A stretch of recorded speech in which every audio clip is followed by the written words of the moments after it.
देखो जब से ये ह्यूमन स्पीसीज थोड़ा स्मार्ट हुआ है ना, थोड़ा इंटेलिजेंट हुआ है, ये सारी चीज़ों को ख़त्म ही करना चाह रहा है। इवन आप खुद सोचो, इंसानों जैसा क्रूर चीज़, और इवन आप ये भी बोल सकते हो कि इंसानों जैसा अच्छा और कुछ है, या फिर इंसानों जैसा क्रूर और कुछ है। इंसान क्रूर से क्रूर चीज़ कर रहा है और इंसान ही रिवोल्यूशन से रिवोल्यूशन चीज़ कर रहा है। मैं फिर भी रिवोल्यूशन कम देखने को मिलता है। फिर भी आप एक तरीके से देखो ना, ये इंसान पहले बोला कि मैं इस धरती पर राज करूंगा, चलो इंसान ने वो भी किया।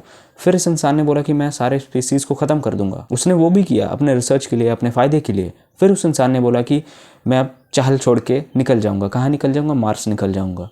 मतलब हमारा जो ये है ना, ये एंडलेस है, ये रुक नहीं रहा और ये रुकना चाहता भी नहीं है। ये है हम स्पीसीज़, ये है हम इंसान कि हम रुकना नहीं चाहते हैं। अगर कोई इंट्रोडक्शन बताए ना, ह्यूमन क्या है? ह्यूमन वही है कि जो रुकना नहीं जानता, वो चल ही रहा है।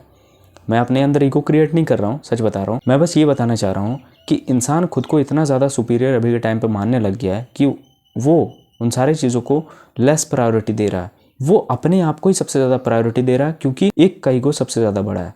और ह्यूमन इतने सारे इंसान हैं तो समझ लो कितने सारे का ईगो कितना ज़्यादा है। मैं बस इस वीडियो से एक सवाल क्रिएट करना चाह रहा हूँ, यार ये इंसान चाहता क्या है जो रुक नहीं रहा है? आप खुद सोचो, ये इंसान को जो भी चीज़ दे दो, उस पर रिसर्च करेगा, उस पर थिंकिंग करेगा, ओवर थिंक करेगा, उस पर मतलब छेड़छाड़ जो भी करेगा, डिस्ट्रॉय भी कर देगा, फिर उसके बाद उसको रीजनरेट करेगा, फिर उस पर काम करता ही रहेगा। तो ये इंसान रुक नहीं रहा, इसे कुछ ना कुछ चीज़ चाहिए ही चाहिए। अब देखो प्रकृति ने मतलब कितना ही ज़्यादा मैजिकल तरीके से खेल खेला है। उसने ये खेल खेला है कि यही एक चीज़ है, यही एक स्पीसीज़ है जो मुझे समझ सकता है, लेकिन मैंने शर्तें भी बहुत ज़्यादा रख दिया है। मैंने क्या शर्त रखा है कि वो ज़िंदगी भर मरने तक वो सारी चीज़ों तक भटकता ही रहेगा, लेकिन वो खुद में कभी नहीं झांकेगा, समय ही नहीं मिलेगा। और अगर खुद में वो झांका भी तो उसके विचार उसको कभी छोड़ेंगे नहीं, उसके विचार ही उसको बंधन बांध के रखेंगे, उनको पकड़ के रखेंगे, उनको जकड़ के रखेंगे। तो ये रूल लगाया मदर नेचर ने। और इंसान इतना क्रूर कि वो नेचर को ही छेड़ रहा है। अब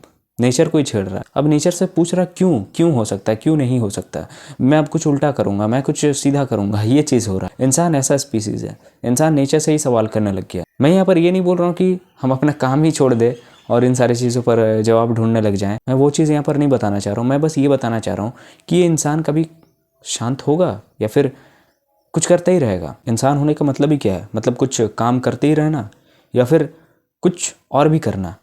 मैं बस ये बताना चाह रहा हूँ। और पूरा ज़िंदगी इंसान उन सारी चीज़ों पर तो उलझा रहता ही है, लेकिन साथ ही साथ वो उन सारी चीज़ों पर भी उलझा रहता है। जैसे जो चीज़ उसको बहुत ज़्यादा लुभाती है, जिस पर उसका प्रेम है, जिसको वो लस्ट का नाम दे चुका है, वो खुद ही हार मान रहा, खुद ही हार रहा है। और वो इंसान क्या कर रहा है? नहीं, मैं और कुछ करूंगा, मैं और कुछ करूंगा। ये चीज़ है इंसान। देखो इंसान वो स्पीसीज है ना जो पूरी दुनिया को ख़त्म कर सकता है और एक जो दुनिया बना भी सकता है, लेकिन वो स्टार्ट पॉइंट और एंड पॉइंट ही देख रहा है। बीच वाला जो सफ़र है उन सारी चीज़ों को वो नहीं देख रहा, उस पर जी नहीं रहा है। उसे स्टार्ट करना और डायरेक्ट एंड करना है। वो ये नहीं सोच रहा कि बीच में भी कुछ रास्ता है, उसको जिया जाए, वो चीज़ नहीं सोच रहा। इसको डायरेक्ट चाहिए, तुरंत चाहिए। और अभी तो अटेंशन स्पैन गया ही हुआ है सभी का, तो इस पर और मैं कुछ बोल नहीं सकता। देखो इस वीडियो का मेन मोटिव यही है, मैं यही बताना चाह रहा हूँ कि रुको थोड़ा सा और देखो क्या चल रहा है तुम्हारे आसपास, हो क्या रहा है। चलो तुम अभी जागे हो, मैं बोलता हूँ तुम अभी जागे हो। कल ही तुम्हारा जन्म हुआ, आज जागे हो। आज का डेट क्या है? चलो कल 15 तारीख था, आज 16 तारीख है। मान लेते तुम 15 तारीख को ही पैदा हुए हो, ठीक है, थोड़ा सा फनी वे में लेते हैं। आज 16 तारीख को बड़े हो गए हो, जाने हो, तो देखो तो क्या करना है, हो क्या चीज़, तुम आए क्यों हो, सवाल करो, थोड़ा पढ़ो, चीज़ों को पढ़ो, गीता पढ़ो, उपनिषद पढ़ो। चीज़ों को जब तक नहीं पढ़ोगे, समझोगे नहीं, सवाल नहीं करोगे, तुम नहीं समझ पाओगे कि तुम्हारा रोल क्या है, तुम्हें करना क्या है। तुम जिस काम को कर रहे हो देखो कि वो चीज़ तुम्हारा सही में मन था। अरे मन को भी हटाओ, तुम जो काम को कर रहे हो देखो कि वो चीज़ क्या इम्पैक्ट ला रहा है, देखो कि वो चीज़ क्या रेवोल्यूशन ला रहा है। और मोस्ट इम्पॉर्टेंट, देखो तुम क्या हो, तुम कौन हो, देखो, बस ऑब्जर्व करो। पूरा साल निकल गया, पूरा समय निकल गया, बुढ़ापा हो गया भाई, लेकिन हम अभी तक कुछ देख नहीं पाए। अभी तक फिर भी ना कुछ कमी है, जिस चीज़ को हम अभी तक पूरा नहीं कर पा रहे हैं। वो क्या है ज़रा सोचो। क्यों लोग इतना ज़्यादा उदास रहते हैं? उनका जब बुढ़ापा बहुत ज़्यादा करीब होता है वो सोचते हैं यार अभी भी कुछ खट रहा है, कुछ कमी है, हम नहीं समझ पा रहे हैं, कुछ चीज़ चाहिए हमें। क्या है वो चीज़? क्योंकि अभी तक तुमने खुद को झांका ही नहीं है। तुम तो संसार के काम में लगे हुए हो, संसार को बढ़ा रहे हो, बस उसी काम में शुरुआत से लगे हुए हो।